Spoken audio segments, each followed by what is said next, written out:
Hello everyone, my name is Tears. I am a Shadow Priest, and this video is just to kind of go over how I was able to solo Zekvir on the double question mark difficulty.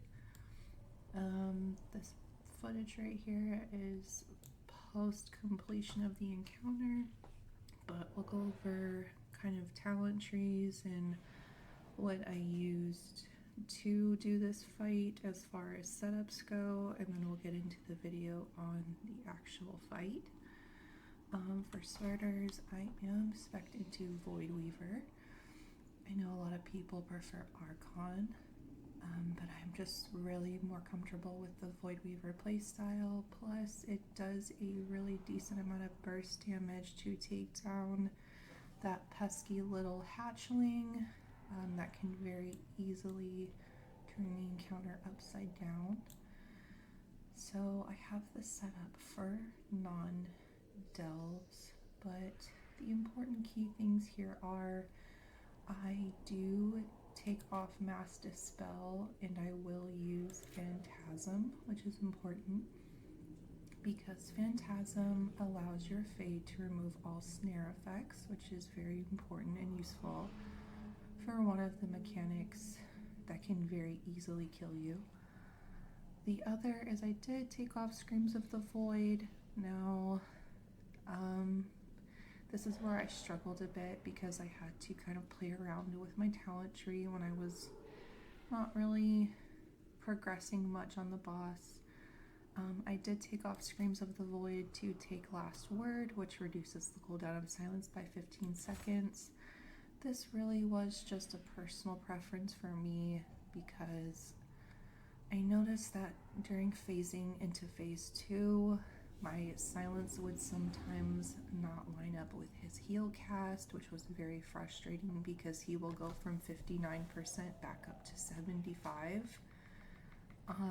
So I just felt like because of the timing, like if the phase pushed right after I interrupted a heal, or if the timing just wasn't aligned correctly, that 45-second cooldown was pretty damning. So those are just kind of the talents that I went into for my character. At the time of recording the completion, I was 603. I managed to get to 606 after completing a couple of delves after the kill. I do have my current force set, which is the Living Lusters set. The force set will give your Devouring Plague a 2%,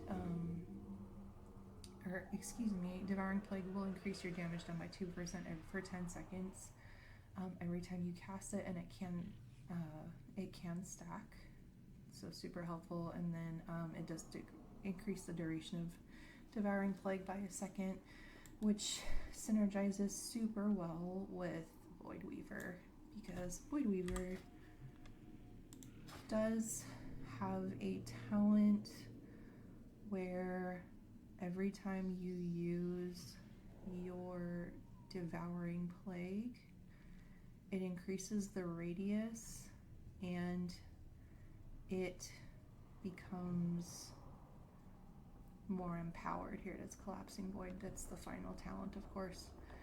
So that synergizes really well with that. It creates a really, really good window of burst, which is needed for that pesky little spawn that comes up. So we'll get into the actual video, and we will go over the actual mechanics of the fight. So now we're actually on the fight. So just a little backstory. This did take me 206 attempts. You can see my last attempts in my little chat box. I didn't really use much as far as consumables go. A big point I wanted to make is that this fight is very much more focus on your mechanics versus focusing on the damage, though the extra damage helps. So Zekvir has more than a few mechanics. First is that Claw Smash, which you do need to avoid. That is a one-shot Horrendous Roar, which will cause a big amount of damage and fear you. Then there's Enfeebling Spit, which we did take Phantasm to get out of. Once we use Fade, that debuff will go away.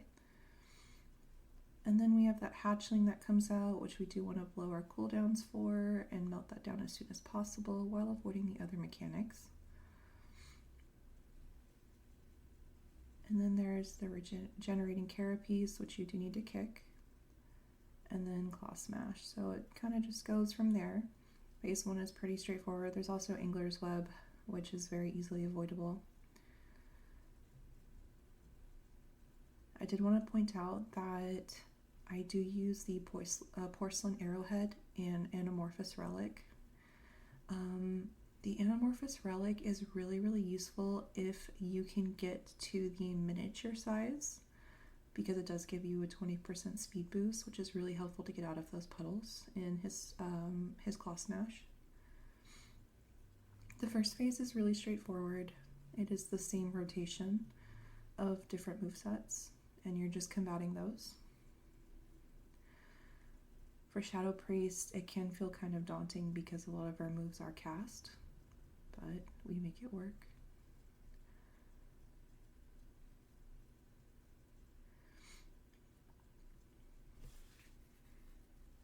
One thing I wanted to point out as well is it is preferred to keep Bran in healing spec. Zek can melee you pretty hard at times, and if that happens to stack on top of maybe a misstep in one of the non-one-shot mechanics, it can just completely cook your run. I wanted to point out here that with Claw Smash, it's pretty important that even as ranged, you don't max range him, because Claw Smash does fan out, and if you are pretty far from him when he casts, it's almost guaranteed to hit you.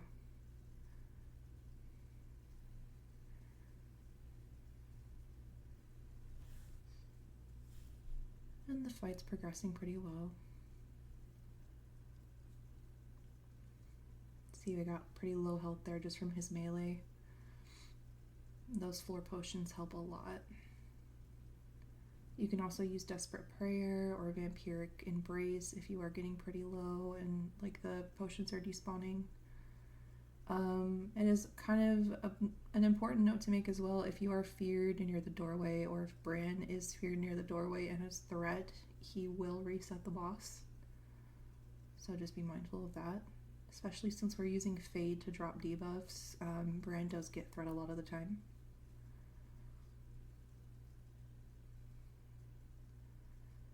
And you'll notice that I don't pop both PI and Dark Ascension at the same time. I will use one on one ad, one on the other, so often so forth. We are phasing now. Now he does get this little bubble. I do like to reapply my dots during this bubble, and then I'll cast Halo at the last second. And this is where stuff gets kind of wild. So there's a Claw Smash. Now these mechanics will kill you. So the Unending Spines, if you stand in any of the swirlies, they will one-shot you. I kind of gathered it takes about 3 seconds for him to stop casting. I wasn't really paying attention to his cast bar at all. But I would just count 1, 2, 3 and then stop. His Angler's Web will spawn those portals. You just need to be out of their line.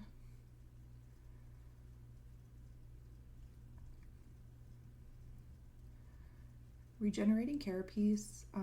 For Infinite Horror, you do want to make sure you avoid those orbs. You can see I was clipped by one, but luckily one of the healing moves was up on me, so I didn't die. I should have died, honestly, a couple of times during phase 2, but I was saved.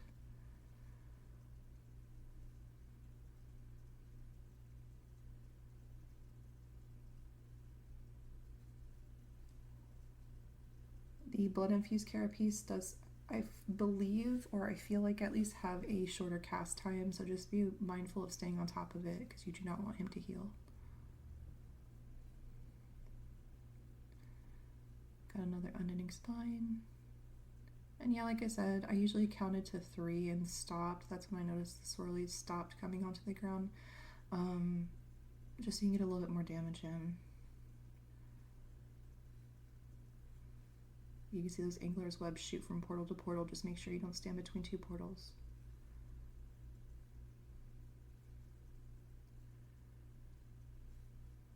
and you'll notice a lot of running around on my part. I was kind of panicking during this entire phase 2.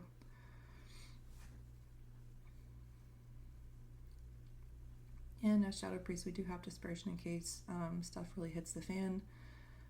I normally pop Dispersion if I was in like the bad end of the fan on the Claw Smash and I knew I couldn't get out in time. The miniature Anamorphous relic really helps though, because a lot of times I didn't even need to pop my bubble to move quickly, I just had it naturally.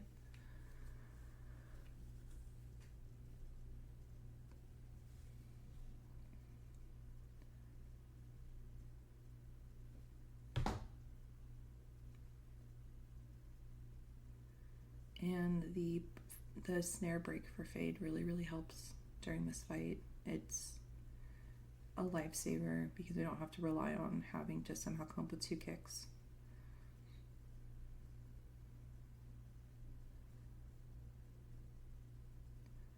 So those who have a natural snare break without even needing to talent probably are the best for this fight. I would say Hunter off the top of my head.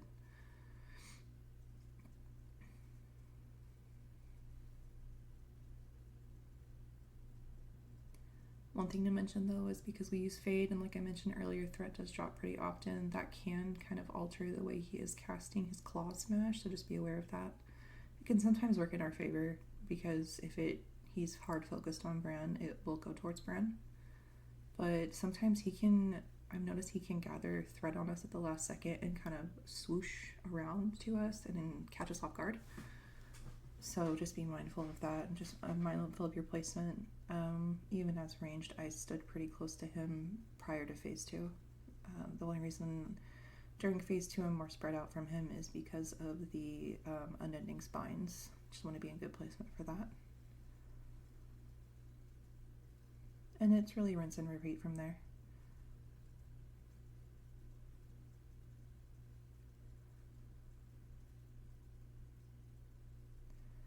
The hatches, so with the ad spawn, it's not necessarily a game over if the ad does spawn.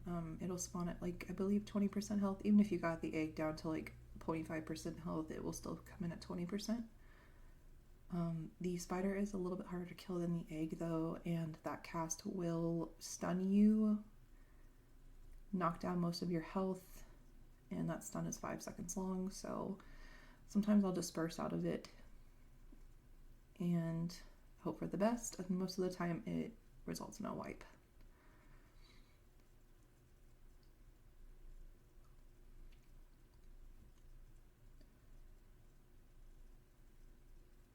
And by this point I was sweating because I had a sub 11% pull and it failed, and I didn't want it to fail sub 1%, so I was straight panicking. You can see me just smashing buttons. Last Claw Smash goes out and there's the achievement. So I hope this video helps anyone out there wanting to get this mount. This will reward you the Delver's Dirigible Void Skin. It wasn't really clear on sources. The drop from Wowhide literally says just Zekvir $? Difficulty, but it is confirmed through a few other sources that this is indeed for the solo achievement only. So pretty nifty mount to get out of it. You do also get the Ascension Breaker title, as well as a few feats of strength. I do wish anybody getting this mount good luck. I do apologize if that was kind of all over the place. This is my first little guide video, but I do hope it helps someone out there, and y'all have a great night.